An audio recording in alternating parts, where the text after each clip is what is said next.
You are in the meeting now. Good morning, Mr. Higgs. Oh, good morning.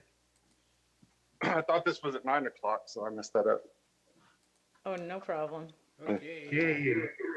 Just a moment. There we go. Sorry about that, everybody. This is Judge Goodell, and this is the Mason County Superior Court. And it is the matter of State versus Nathan Hughes, cause number 99-1-93-5. And it comes before the court today on a review hearing. And so I'd like to have to begin with having the attorneys identify themselves for the record, beginning with the state. Good morning, Your Honor. I'm Tim Higgs, Deputy Prosecutor for the state. Sorry I wasn't here on time. I thought it was at 9 o'clock. I understand. Good morning, Your Honor. My name is Jennifer Smith. I represent Nathan Hughes. And the record should reflect that Mr. Hughes has joined us today as well. Mr. Hughes, can you hear me okay? Yes. Okay, very good. Thank you. This comes before the court on a review hearing with regard to a resentencing that this court did previously. I did receive a proposed order amending judgment and sentence that has been signed off by the parties. So which of you would like to explain to the court, at least for the record, what it is and why you did it? I nominate Ms. Smith, Your Honor. Okay. Okay, sure, I'm happy to. Thank you, Your Honor. As the court is probably aware, with resentencing cases involving people who are convicted as juveniles and involving youthfulness, this is a new process that is the court system is facing, and there's an interplay between the sentencing guidelines and the court's discretion that is new in terms of the parties' analysis of cases and the courts.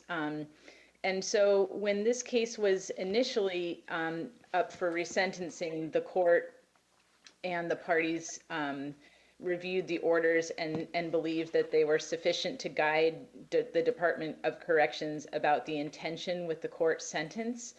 And it became clear afterward that there were some things that needed clarification. And I will just note that my work with the Seattle Clemency Project means that we are involved with a lot of different resentencing cases across the state, and this is not a unique situation. Many courts and the Department of Corrections and the state and defense are finding that, you know, we need sort of that these resentencings involve some issues that need really a lot of clarity on new sentencing orders. And what happened in this case is the Department of Corrections needed clarification on, number one, whether the court's sentence included a mandatory component, the 20-year mandatory minimum, and that was not, the parties believed that was not part of the court's sentence. The court used its discretion to impose the new sentence, and the new sentence did not involve a mandatory component. The reason that is relevant is because Mr. Hughes, based on his behavior in prison, had accumulated good time credit, and our intention is for him to get that credit. Another aspect that needed clarification was that the court was imposing community custody, and the Department of Corrections needed clarification about when the time for that community custody was to start. And Mr. Higgs and I discussed the fact that given the fact that the time at the time of the offense was committed, community custody term was 24 months, and that it would be appropriate for Mr. Hughes to serve 24 months of community custody beginning on the date of his new sentencing hearing, which was December 15th. And so those essentially are the most important aspects of what we needed to clarify for the Department of Corrections. Mr. Higgs and I did speak with Diane Ashlock, the statewide records director, and we went over the proposed new conditions, and she agreed that if we included these new facts in the order, that would give the Department of Corrections adequate guidance on what how the sentence should be, the term of community custody, the start time for the community custody, and so we believe this is the correct language for the order. Okay, thank you for that explanation. Mr. Higgs, do you have anything further to add to this? No, Your Honor, she explained it very well. Okay, so not to throw a fly into the ointment, but I do have a question, and it's something that I addressed at the time of the decision. And I'm not certain I got a good answer, only because it is something that as Ms. Smith just indicated, this is kind of new territory. At the time that I created the decision, I looked back to the original judgment and sentence, and there are terms of community custody in the original judgment and sentence. Albeit they were created back when Mr. Hughes was very young.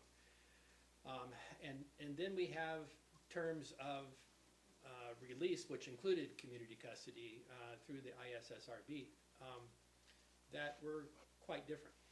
And they were also more geared to what the board saw and considered at the time of release.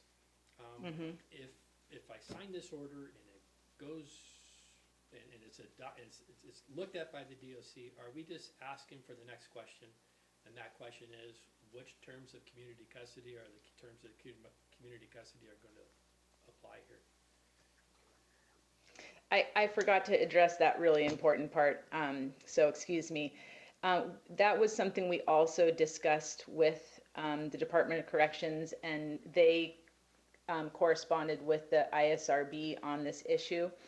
The effect of these new terms in the court order will be that Mr. Hughes will no longer be under the jurisdiction of the ISRB, and we think that's appropriate for a couple of different reasons. Number one, he is only going to see one community corrections officer, and so on a practical level, you don't really need to be on two community custodies.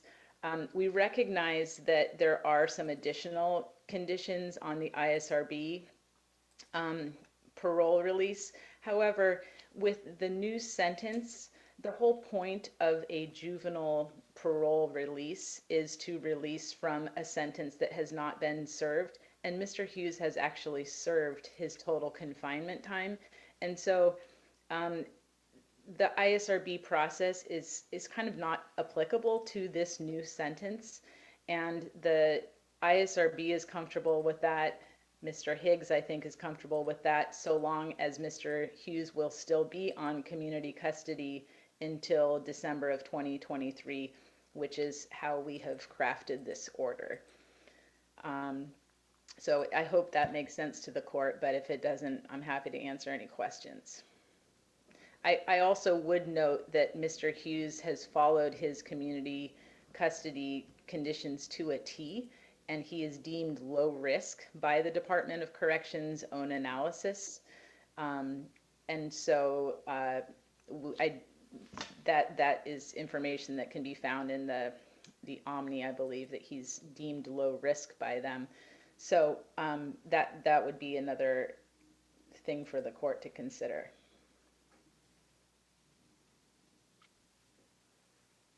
Okay, well, and I'm looking at the terms of and the conditions of the community custody, and albeit that, like I indicated earlier, the ISRB terms were much more specific and directed, given where Mr.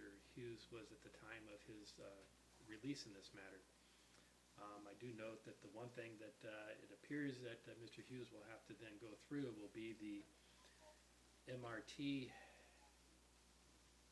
and/or Victim Awareness Education Program, at the direction of the CCO. But outside of that, I think that the terms are probably consistent, if nothing else. So anything further on that issue, Mr. Higgs? No, Your Honor, that's the way I understand it too. And I guess I'm just thinking out loud, but I thought that the DOC could actually add terms that, that they also got to impose their own conditions while he's on community custody. So I thought they could plug any gaps there might be in the conditions, but maybe I'm wrong about that.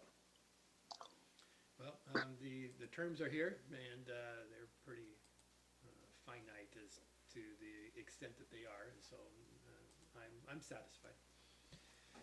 May I actually just make one final comment or so I'm new to this case. I'm not the lawyer that did the initial resentencing hearing, but I will say that in my work with the Seattle Clemency Project, we have corresponded with hundreds of people in prison, many people who, like Mr. Hughes, were convicted when they were juveniles.